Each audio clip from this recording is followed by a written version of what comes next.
The Sun a encore dérapé ce dimanche. Le tabloïd anglais a publié une fake news lamentable sur Pogba, qui a mis le Français dans une situation ultra embarrassante. Paul Pogba aurait décidé d'arrêter de jouer pour l'équipe de France après les commentaires d'Emmanuel Macron, selon lesquels l'islam était la source du terrorisme international. Petit retour en arrière. Mercredi, le président Macron a rendu hommage à Samuel Paty, le professeur assassiné pour avoir évoqué la liberté d'expression en montrant des caricatures de Mahomet. Samuel Paty fut tué parce que les islamistes veulent notre futur et qu'ils savent qu'avec des héros tranquilles tels que lui, ils ne l'auront jamais. Vous savez comment ça se passe sur les réseaux, c'est un peu parti dans tous les sens. Beaucoup de fausses informations ont circulé, dont l'une sur Pogba qui, selon un internaute, serait en colère contre Macron et ne voudrait plus porter le maillot de l'équipe de France. Cette fake news a été reprise par le média égyptien 195 Sport, puis par The Sun qui a carrément repris cette info sans la vérifier. Comment un média comme The Sun peut-il encore balancer une telle information avec une source aussi peu crédible? Oh les gars, on n'est pas sur un blog là, c'est un sujet sérieux. On ne va pas passer par 4 chemins. L'erreur est scandaleuse et voici pourquoi. Déjà, The Sun vient de mettre Paul Pogba dans une situation extrêmement inconfortable. Pogba a été obligé de démentir sur son compte Instagram, sauf que le mal est fait.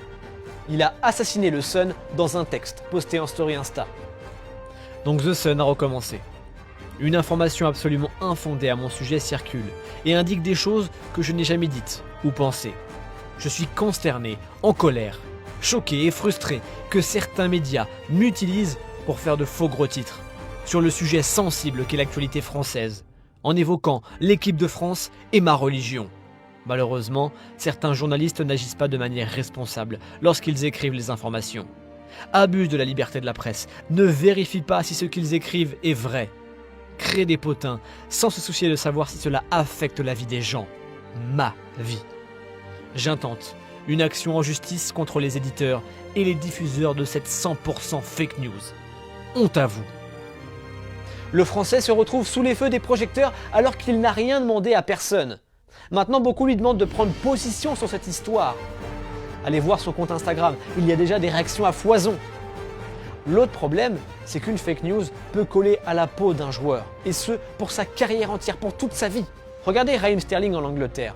Certains continuent de le haïr à cause d'une fake news publiée par The Sun. The Sun avait publié en une le tatouage de Sterling, une arme à feu sur le mollet. Ils avaient ajouté « Sterling se tire une balle dans le pied ».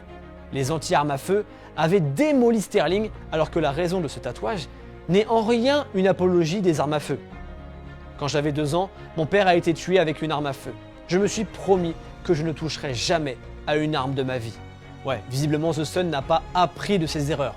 Mais attendez, c'est pas terminé. The Sun a aussi mis la France dans une situation embarrassante. Parce qu'après la publication de cet article bidon, les réactions ont été violentes envers la France. Tout le monde semble croire à cette fake news. Des commentaires haineux, des commentaires racistes. Voilà ce qu'on peut trouver sous un article du Sun. Ça devient carrément dangereux. Franchement, l'actualité politique n'est-elle pas assez bouillante pour publier ce genre de conneries? La recherche perpétuelle du buzz ne doit pas franchir certaines limites. Or, The Sun a clairement franchi les limites. Que vous soyez croyant ou non, chrétien, musulman, juif, bouddhiste, ne vous laissez jamais envahir par la haine des autres. Restons unis et solidaires face aux personnes et aux médias mal intentionnés. Ensemble, nous sommes plus forts. Bon, c'est la première fois qu'on fait une news dans ce format. On attend vos retours en commentaire. Est-ce que vous en voulez plus? Est-ce que ça vous a plu? Merci et salut!